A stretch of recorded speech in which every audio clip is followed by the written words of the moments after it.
Salut tout le monde, ici JM et aujourd'hui je vais vous montrer une petite application qui va vous permettre de modifier et d'ajouter des informations dans votre barre de menu, dans le fond un peu la barre des tâches sur les iDevice. Alors première chose à faire, c'est de se rendre sur ce site, je mettrai le lien dans la description, et vous téléchargez ici tout en bas de la page Menu Matters 1.5 DMG. On télécharge, c'est assez rapide, comme vous pouvez le voir.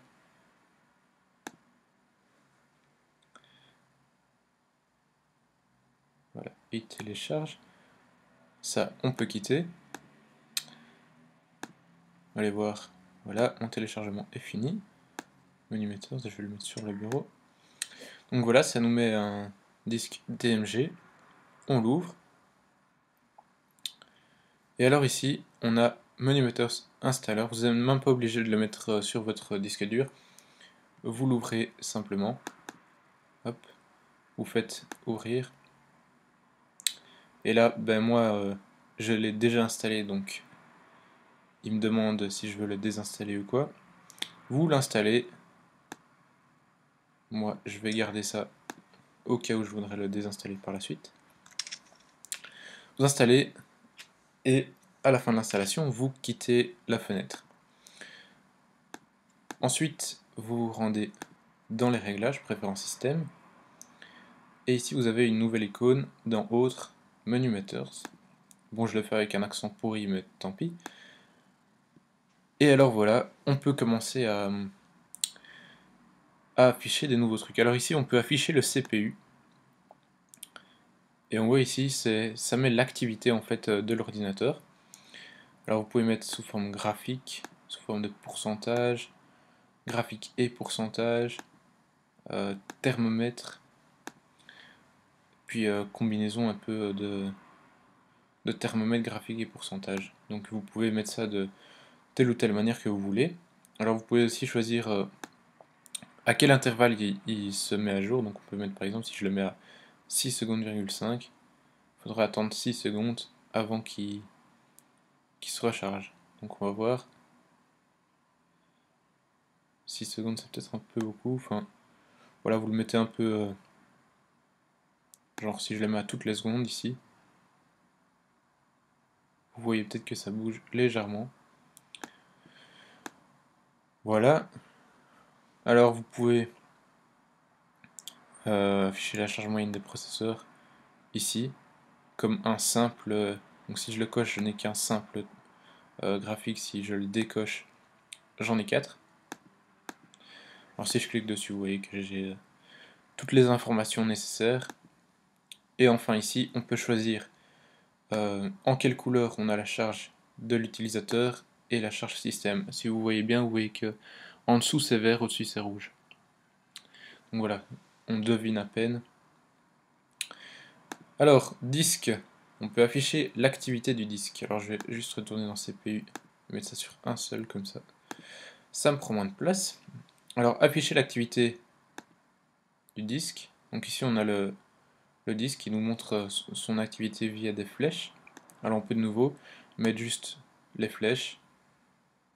Une flèche rouge, une flèche verte.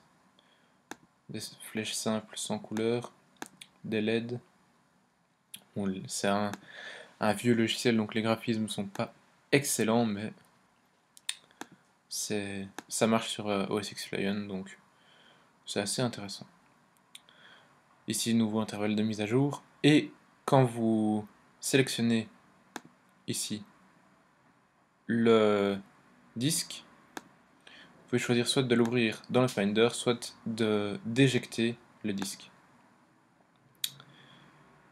Moi, si je vais mettre ça, on ouvre le Finder. Mémoire. Alors on peut afficher le menu mémoire, ici, qui nous montre comment notre mémoire est utilisée. De nouveau, on a toutes les informations quand on clique dessus. On peut mettre ça sous forme de diagramme, de barre, un peu comme notre CPU. Historique, alors ça c'est un peu plus lent à charger, il faut le temps que ça charge le graphique. Et en chiffres simplement. Donc on a U de utiliser, L de libre. Donc ici j'ai 2,4 Go d'utilisé et 1,6 de libre sur mon disque. On peut afficher l'indicateur d'activité. Et ici on peut afficher ou cacher les préfixes U et L comme je vous ai montré, utiliser libre. Moi, je l'ai caché.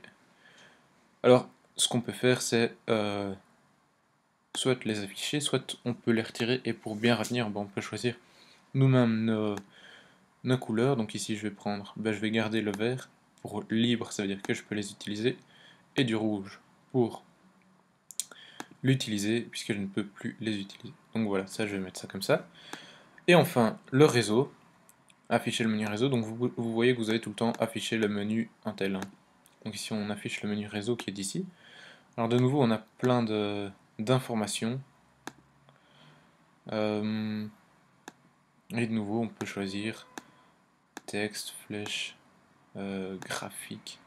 Là vous voyez ici, pour ceux qui ne connaissent pas super bien, c'est en kilooctets par seconde, donc c'est une vitesse en fait, une vitesse d'envoi de mémoire. Vous pouvez afficher transmission, réception ou l'inverse, réception, transmission. Donc le R c'est réception, le T c'est transmission. Vous pouvez choisir l'interface que vous utilisez, donc ici j'ai mon GSM, modem Bluetooth, Ethernet, Firewire, Airport, PAM, Bluetooth, etc. Vous choisissez celui que vous voulez. Et suivant, vous avez d'autres trucs. Ici, vous pouvez ignorer la valeur si elle est inférieure à 1 kilo-octet par seconde, ce qui est rien du tout. Donc, voilà. Et là, de nouveau, vous pouvez modifier les couleurs. Donc voilà, c'est tout pour Menumeters, qui vous permet de modifier votre barre de tâches.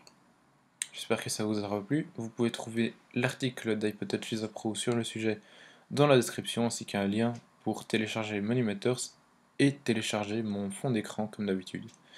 Voilà, j'espère que ça vous aura plu et nous on se retrouve bientôt. Salut!